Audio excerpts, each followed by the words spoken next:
Good evening, everybody. I'm just gonna, excuse me, hover for a minute or two and see if there's anybody around, because I've been doing something fun and cool. A couple of weeks ago, or maybe it was only last week, a friend of mine was on the phone talking about a horse she was going to see. It cribs, and I was like, what cribs does it? Would the woman be open to me working with it, talking about it, anything? So I got a call back, and yes, the woman was. So we jumped on the phone briefly, no history, no nothing. I did like a half session, played about a little bit, can't even really remember what I worked with that day, but she saw that the cribbing was lessening while we were working together. And then after, I've got written down what she said. Since the last session, the horse was much better initially, still cribbing a little bit, but not the same incessant need to crib. Then it got worse after some rain came. It had been raining and it had been wet, and when the horse had been in the rain or was wet, the cribbing was worse. And if it was cold or foggy, he was cribbing with more force and intention, which was really cool. So I had all this horse's history. I'll give you a brief history of this horse, because every horse is so completely unique. The first session, I came up with something that I was following an emotion back, and I was like, where is it coming from? Because it wasn't in this life, it wasn't coming from a past generation. And I was like, okay, use your brain. In the wood of birth. Point of birth. Okay. So I treated the emotion that came up from when he was being born. Didn't think any more of it. Then I got a phone call from my friend who told me that the owner had now spoken to the breeder and found out that on the night he was born, it was raining and cold outside. Something happened because when they went back, so he was born quickly, and for some reason when they found them, the mare and the foal were on the other side of a post and rail fence, and the fence was broken down. So it was a highly traumatic birth for him. So I had that. I had all the other stuff she had got, information she'd got since then, and I started working with him today. The first thing he wanted me to look at was to do with travelling. She'd written down that, he doesn't like travelling, just in a part of a sentence. And that was the first thing he wanted me to look at. And when I went to the travelling, it was taking me to a bone torsion that was 4 inches above his left PSIS. Then there was a couple of bone torsions in the bones of his hock, the fourth tarsal bone to the central tarsal bone. The left hock also had suffering, and this was all related to travelling, thoughts of suffering of the left hock. So we have pain pathways that are stimulated when we think of past traumas, either the past, when I broke my finger and it was sore for all those months, the past suffering or the past pain, if you touch a bit of you, I've got a wee bit here, and you touch it and it's like, and you feel the pain and you don't know why because you've not hurt yourself recently, or you think back to something that was very painful. Just thinking of that pain can be enough to stimulate some kind of compensation for our brain if there's a dysfunctional neurological trauma going on, the miscommunication between the brain and the nerve endings. So he had suffering of the hock, and that was related to the pain, the remembered pain he felt when he was being born. And that was really cool. I treated that, and then the next thing he came up with was suffering of withers, suffering of the pain of past suffering of his withers, and that was connected with a noise that his brain had heard. We have a pain pathway. We have a pain pathway that's stimulated when when our brain hears a noise. So the best example of this is when we break a bone. So I broke this bone when I was a kid, when I fell after I got kicked by a horse. And essentially the break was there. So when the bone breaks, it goes snap. Our brain hears the snap. Then the bone heals, everything heals, there's no sign, you can use your arms again, everything's great. But what we don't realise is that if we are doing stuff and there's a noise here, our brain, most of the time, is getting told by that nerve ending that can hear the noise, that noise reminds me of having my bone being broken. In my past experience, when I heard that noise in that place, the bone was broken. It was a trauma. So it sends a message up and the brain goes, all right, okay, is that a problem or is it not a problem in this point in time? Does a whole load of complex things, gets you to look and see, oh look, there's nothing wrong there. Or if there's some kind of dysfunction going on because of the old trauma, it'll hear the noise and it'll say to your brain, there's a problem. Brain will go, well, that's fine. You say there's a problem. There's a problem. I will move your body away from that noise, or I'll move your arm away from that noise. And we don't even realize all these complex things are happening in the background behind us. It's like when we touch something hot, before we even know it, we touch it, hands pulled off it, and we go, oh, that was hot. The brain is so quick. It's always there and it's always talking, which is why when there's a dysfunction, it causes problems. The dysfunction then starts to create compensations, like moving away from a noise that actually poses no danger whatsoever. And I think quite often we see that in horses when they spook, you know, especially horses that spook at stuff maybe behind a hedge, stuff they can't see, or there's so many complex things going on with the horses. But this thing in particular, it was the suffering of the withers with this noise, and that was above the left PSIS, which was the same point that had come up in the first bit about travelling. Treated that, then went back in and he wanted his balance. She'd written the word balance, and that's what he was like, balance is what I'm on now. So I went into his balance and it brought straight away the emotion of simmering anger. This was coming from the current person was a man with brown hair.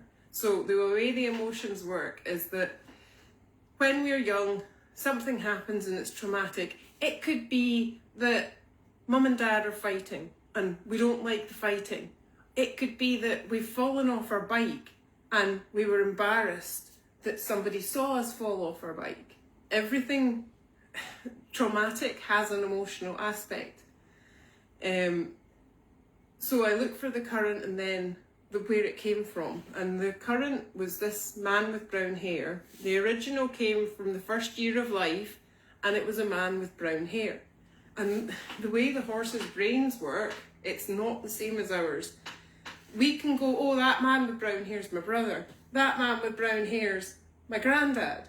That man with brown hair's my nephew. And we know who these people are. For some reason, when there's a lot of trauma by a certain type, we see it with dogs as well. Some dogs are really scared of men. They just hate men because they don't have the discernment to say, oh, it's just that man that hurts me. For their safety, which is all the brain's doing, is looking after the safety of the body. The brain basically puts a filter in that goes, men hurt me. Men with brown hair hurt me. So if I see a man with brown hair, I'm just going to not, if I can, I'll not be near him.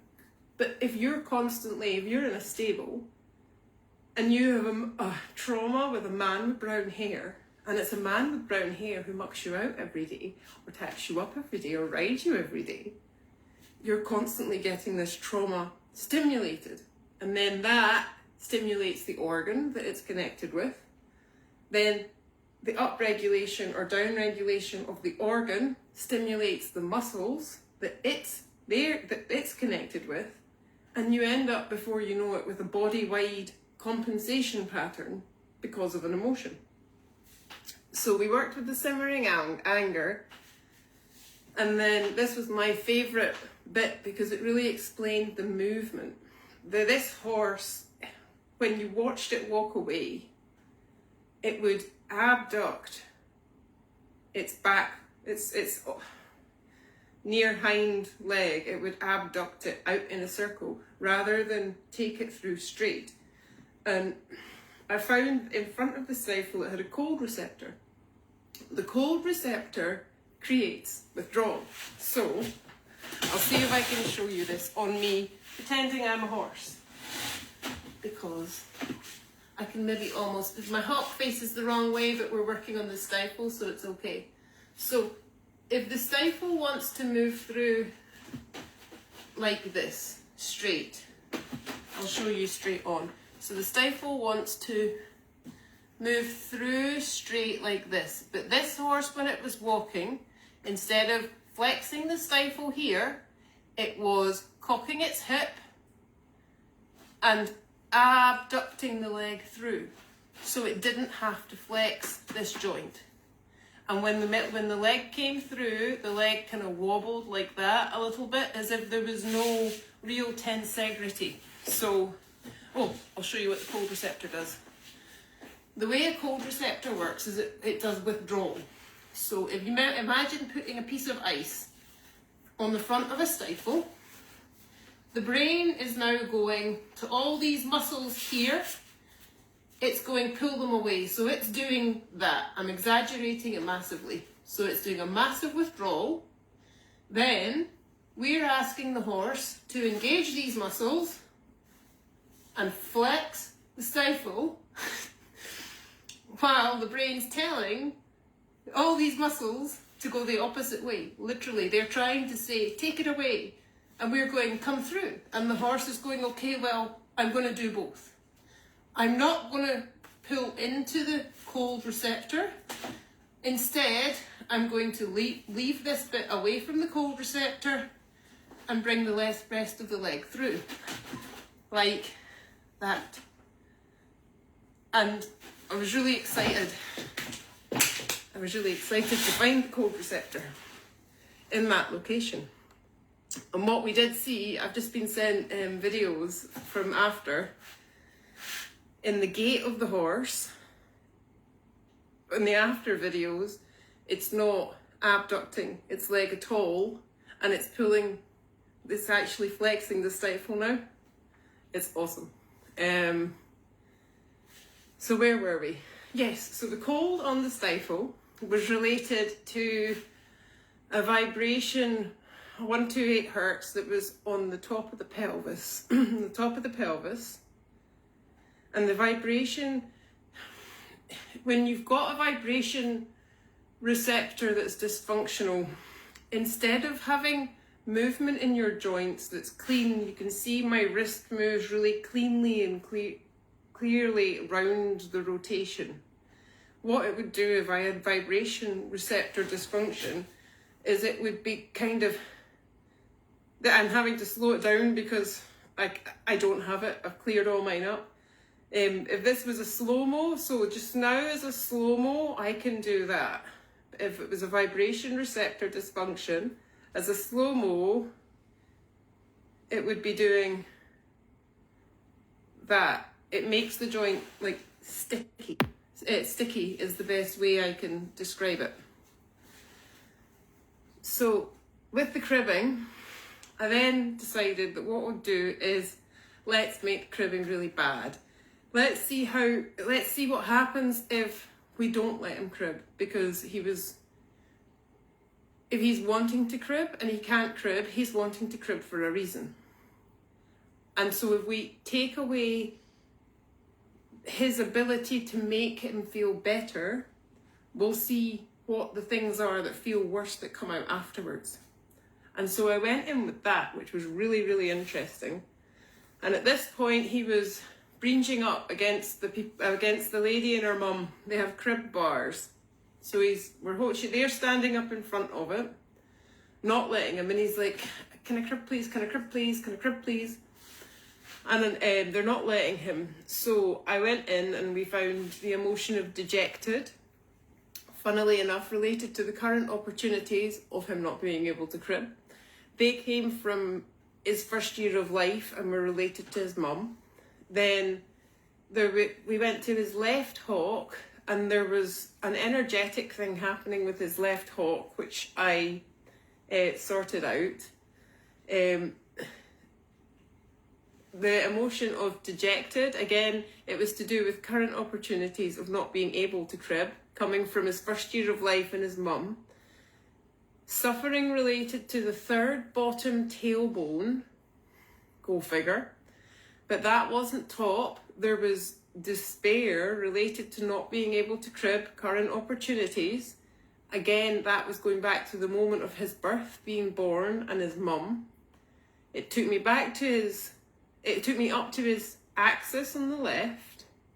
And then when he was born, it was really quick, so he didn't get the squeeze he needed. And I don't understand why. There were loads of metaphysical things called sheets.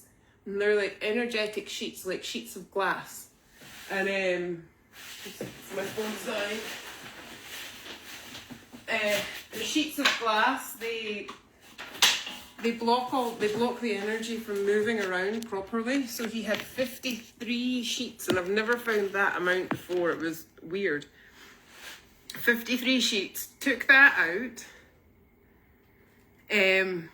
And then he came up with an emotional shameful, currently about himself, coming from his first year of life related to a woman. The emotion of vague, currently about himself, originating from 16 generations ago. The emotion of generosity, currently from his owner, is the trigger, but it was coming from 26 generations ago. And as I was doing all that and finishing up, he stopped bothering them. He stopped asking to crib. He went and walked to the other end of the arena, and he went into balance through movement method, pillar 1, and started standing with his head down and processing emotionally. So he stopped. It was like the need to crib stopped, which is really cool. What will happen, I don't know. If it comes back, we see what comes up, see why it might have come back, whether it's an emotional trigger or what it is. But at the moment, as far as I'm aware, the cribber isn't cribbing. So it's been a very, very interesting day, and I just thought that there might be somebody out there who finds this interesting.